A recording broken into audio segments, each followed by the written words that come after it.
मैं नहीं जानता आज से पूर्व जो देवासुर संग्राम हुआ था, उसमें देवताओं और असुरों ने क्या खोया और क्या पाया। मैं तो केवल इतना जानता हूं कि आप में से प्रत्येक असुर किसी भी देवता से श्रेष्ठता में कम नहीं। सत्य तो यह है कि हम सारे के सारे असुर उन्हीं ऋषि कश्यप की संतान हैं जिनसे देवताओं ने भी जन्म लिया। किंतु श्रेष्ठता के युद्ध में देवता हम असुरों से अधिक आगे निकल गए। ध्यान रहे, हमें अपनी वो खोई हुई प्रतिष्ठा प्राप्त करनी है। हमें यह सिद्ध करना है कि हम देवताओं से किसी भी क्षेत्र में, किसी भी विषय में, किसी भी आचरण में कम नहीं। मेरा यह खड्ग आपके समक्ष आने वाले हर संकट का मुंह तोड़ उत्तर देगा। मैं अपने एक एक सैनिक के प्राणों का मूल्य जानता हूं। हमसे कोई भी कार्य ऐसा ना हो जिससे हमारी श्रेष्ठता पर प्रश्न चिन्ह लग जाए। महाराज, हम आपके साथ हैं और हम आपके लिए अपने प्राण भी न्यौछावर कर सकते हैं।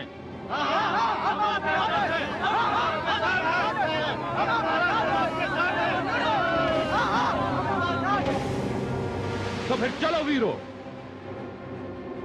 त्रिलोक विजय का अपना अभियान आरंभ करते हैं। महाराज शंखचूड़ की, महाराज शंखचूड़ की।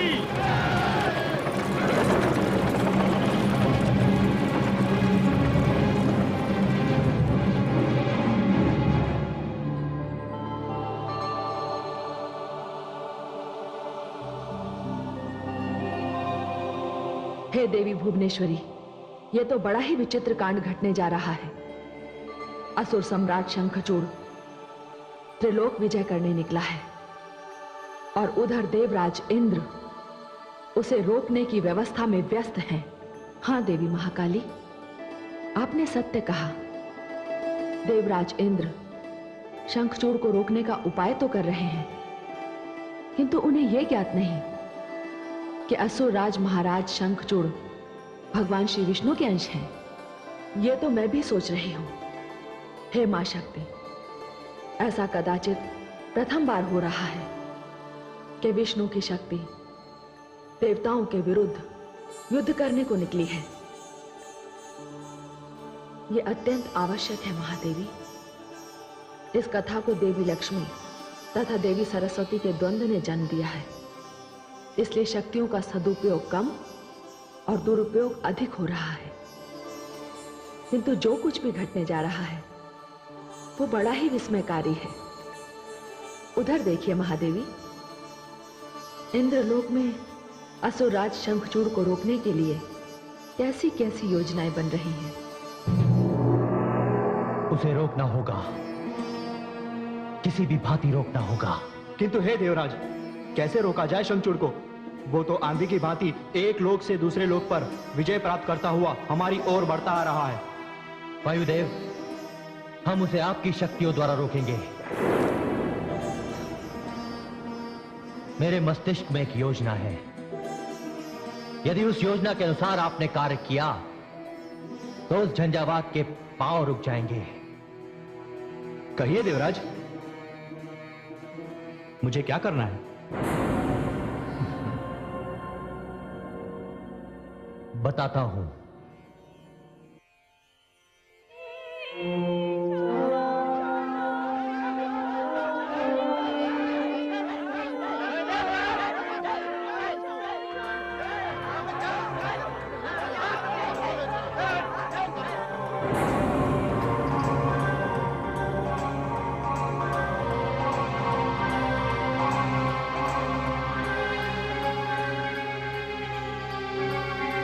क्या हो रहा है ये?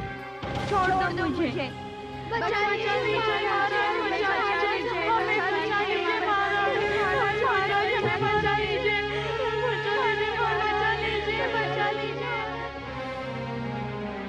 शांत हो जाइए।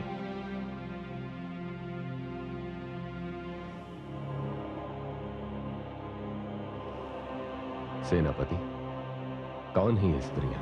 असुर सम्राट, हम जब भी कहीं आक्रमण करते हैं, विजय के पश्चात उस नगर की सुंदर स्त्रियों को हम बंदी बना लेते हैं। यही असुर युद्ध की परंपरा है। सेनापति, ये कैसी परंपरा है? हमारा युद्ध स्त्रियों के विरुद्ध नहीं, राजाओं, महाराजाओं, यक्षों, गंधर्वों और देवताओं की सेना के विरुद्ध है।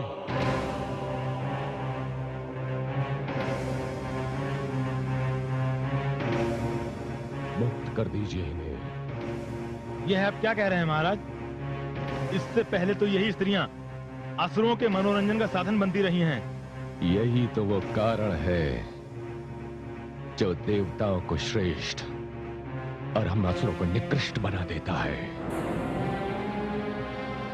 आप स्त्री को मनोरंजन का साधन कहते हैं? लज्जा आनी चाहिए आपको। स्त्री जननी होती है। पत्नी होना स्त्री का एक आदर्श रूप है, और आप कहते हैं कि स्त्री मनोरंजन का साधन है। महाराज, आज तक तो यही होता रहा है। अब नहीं होगा। ये मेरा आदेश है। इन्हें जहां जहां से लाया गया है, वहां वहां सम्मान पूर्वक पहुंचा दिया जाए, और आज के पश्चात यदि किसी ने ऐसा दुस्साहस किया तो उसे मैं स्वयं दंड दूंगा। यदि किसी ने इनकी ओर आंख उठाई तो उसकी आंखें निकाल ली जाएंगी। किसी ने इनकी ओर हाथ बढ़ाए तो वे हाथ तोड़ दिए जाएंगे। किसी अधम ने इनकी ओर बढ़ने की धृष्टता की तो उसे पंग बना दिया जाएगा।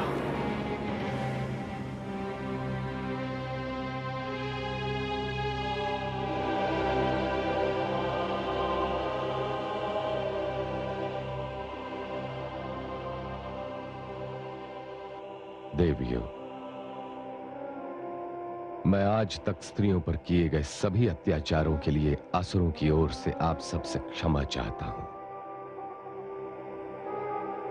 आप मुक्त हैं। जा सकते हैं। महाराज की जय हो, महाराज की जय हो।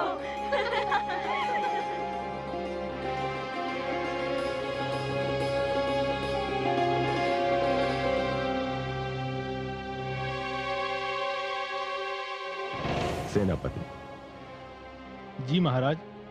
मैं आगे मिलने वाले शत्रुओं की टोह में जा रहा हूं। शीघ्र लौटूंगा। तब तक सैनिक शिविर की रक्षा आप सबके हाथों में है। जो आगे महाराज।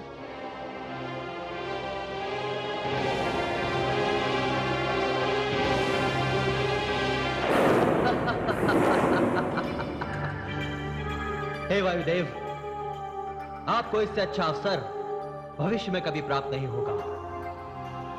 इस समय यह असुर शंखचूड़ अकेला ही आने वाले नगर तक जाएगा। आप अपने मेघ झंझावात की सहायता लीजिए। जो आज्ञा देवराज।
गई। इस समय तो सारे सैनिक अपने शिविरों में लौट आते हैं।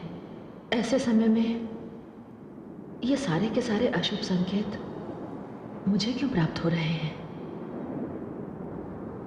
कहीं मेरे स्वामी किसी संकट में तो नहीं? हे ईश्वर, हे नारायण,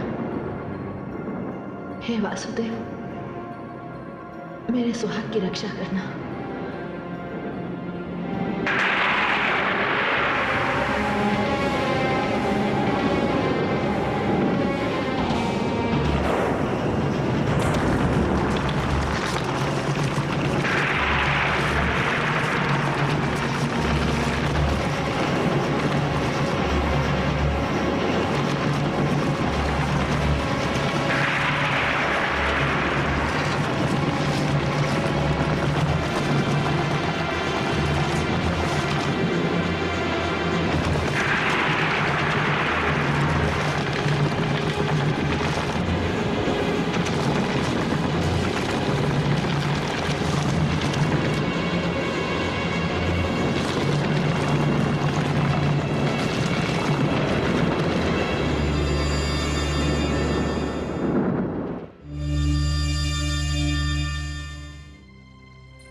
वायुदेव, मैं आपसे अत्यधिक प्रसन्न हूं।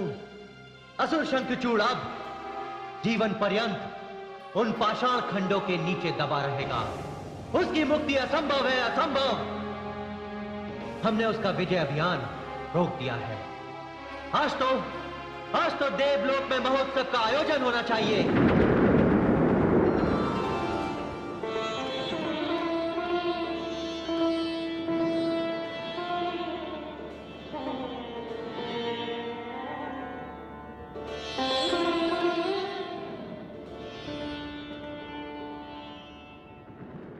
हे प्रभु, अब मुझे भी इसका विश्वास हो गया है कि मेरे स्वामी अवश्य किसी गहरे संकट में हैं।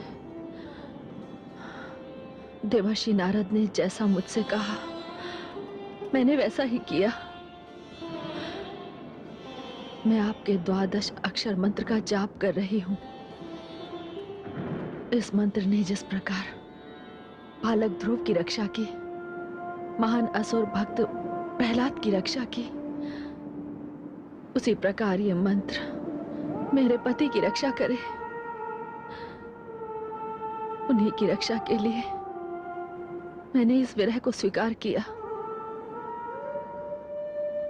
उन्हें अपने शरीर को स्पर्श नहीं करने दिया जिसके वो स्वामी हैं।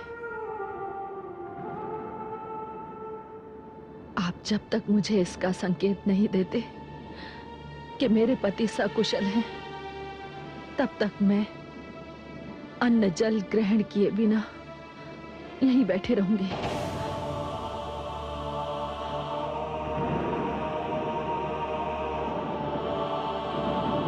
ओम नमो भगवते वासुदेवाय। ओम नमो भगवते वासुदेवाय। ओम नमो भगवते वासुदेवाय।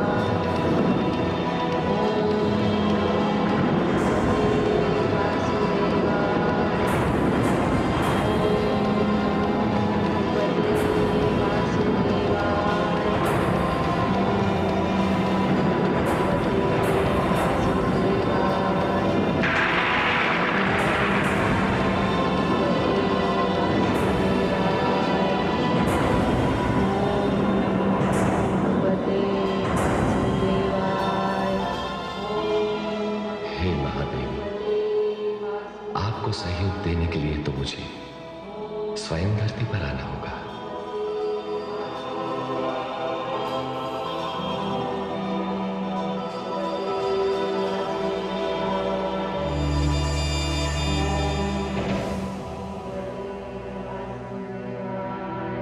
आज्ञा प्रभु, आदेश दीजिए।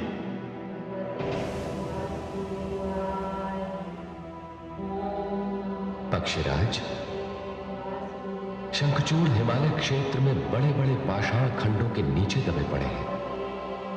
आप शीघ्र वहां जाएं और उन पाषाणों को उनके शरीर से उठाकर दूर फेंक दें, उन्हें संकट से मुक्त करें। जैसी आज्ञा प्रभु।